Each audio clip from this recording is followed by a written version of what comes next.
pelajar merupakan generasi penerus bangsa yang harus diselamatkan dengan memberikan pemahaman tentang arti pentingnya nilai-nilai kesadaran hukum. Untuk meningkatkan kesadaran hukum, tidak hanya diperlukan pihak-pihak yang terkait dengan hukum saja untuk bisa mendorong dan memahamkan para generasi muda. Tetapi pendidikan karakter sejak dini juga harus dilatih agar nantinya para siswa-siswi bisa memahami pentingnya pendidikan karakter. Maka dari itu, dalam kegiatan pembinaan dan sosialisasi hukum ini juga disampaikan materi terkait pendidikan karakter oleh pemateri dari Dinas Pendidikan Kabupaten Kediri. Pinter kaya opo, tapi kalau karakternya jelek, nah nanti juga akan merugikan negara. Di sini. Oke, terus landasan hukumnya tadi ya, Undang-Undang tahun 1945 pasal 31 ayat 3, nomor 20 pasal 2 ayat 2, dan yang terpenting di sini yang keempat ini adalah Peraturan Presiden nomor 87 tahun 2017. Ini sini.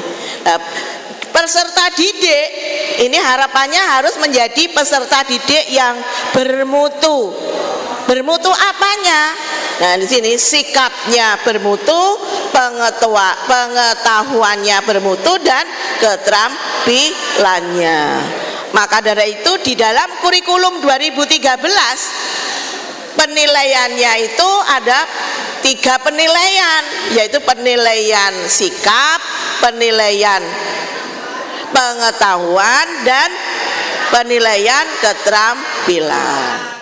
Kegiatan hukum dari pemerintah daerah Kabupaten Kediri ini betul-betul kegiatan yang sangat membantu, khususnya untuk anak-anak didik kita, karena dengan adanya itu sehingga anak-anak banyak mengetahui yang terkait dengan aturan-aturan, peraturan perundangan yang berlaku di negara kita.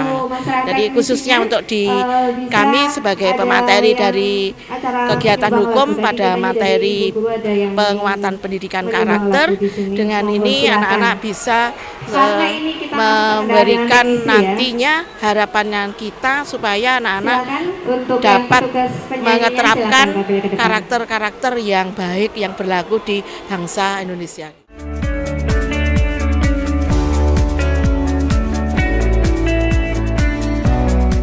Adapun materi yang disampaikan oleh pihak BNN Kabupaten Kediri, yakni berkaitan dengan hal-hal yang tertuang dalam Peraturan Undang-Undang Nomor 35 Tahun 2009 tentang narkotika yang disampaikan kepada para siswa SMPN 1 Pelemahan.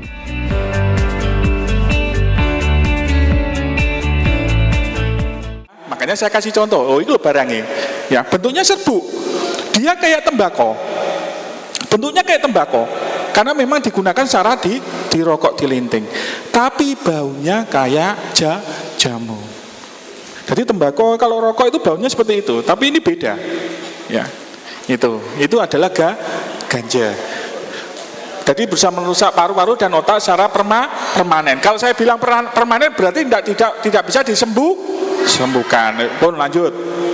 Ini namanya sabu. Ya. Bahasa kimianya biasanya bilangnya metamfetamin. Ya, bentuknya kristal. Sekarang banyak. Ada yang berbentuk cair, ada yang berbentuk pil, ya.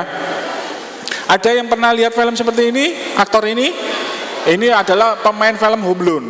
Ya, masa kecilnya dia sukses.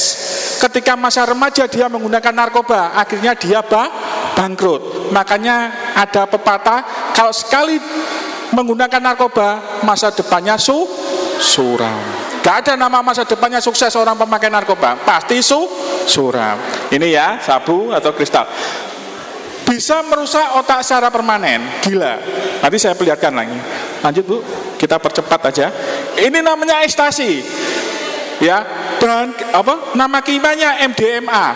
Biasanya singkatannya dari metilin dioksimetamfetamin. Bentuknya pil, harganya 400.000. 1 butir. Tadi kalau yang sabu itu 1 gramnya harganya 1,4 juta. Mungkin ada di sini, sampean kalau punya uang 400.000 mau beli seperti ini? Tidak. Berarti sampean masih normal, sampean pasti sehat. Kalau orang sudah kecanduan narkoba, jangankan harga 400.000 per butir, 10 juta pasti dibeli. Kalau BNN untuk mengatasi kecanduan yang pasti dengan rehabilitasi. Tadi kami sebutkan. Jadi kalau misalnya di sini ada guru BK, ya mungkin adik-adik di sini OSIS juga, ada tahu yang temennya mungkin dia pecandu, ya mungkin dicurigai saja, enggak apa-apa Bu. Mungkin Bapak yang di sini dicurigai saja, bisa koordinasi dengan kami terbuka. Nanti ada dua caranya. Yang pertama melalui konseling, asesmen. Jadi kita tanyain, yang kedua melalui tes urin. Kalau nanti memang dia positif, dia pemakai narkoba, nanti akan kami rehabilitasi, Bu, Pak, secara gratis. Sosialisasi penyuluhan hukum ini memang sangat penting untuk pelajar khususnya dan juga Bapak Ibu guru, karena memang agar pelajar itu tahu masalah hukum, khususnya kalau BNN masalah hukum, masalah narkotika. Karena apa? Banyak pengedar ini yang sering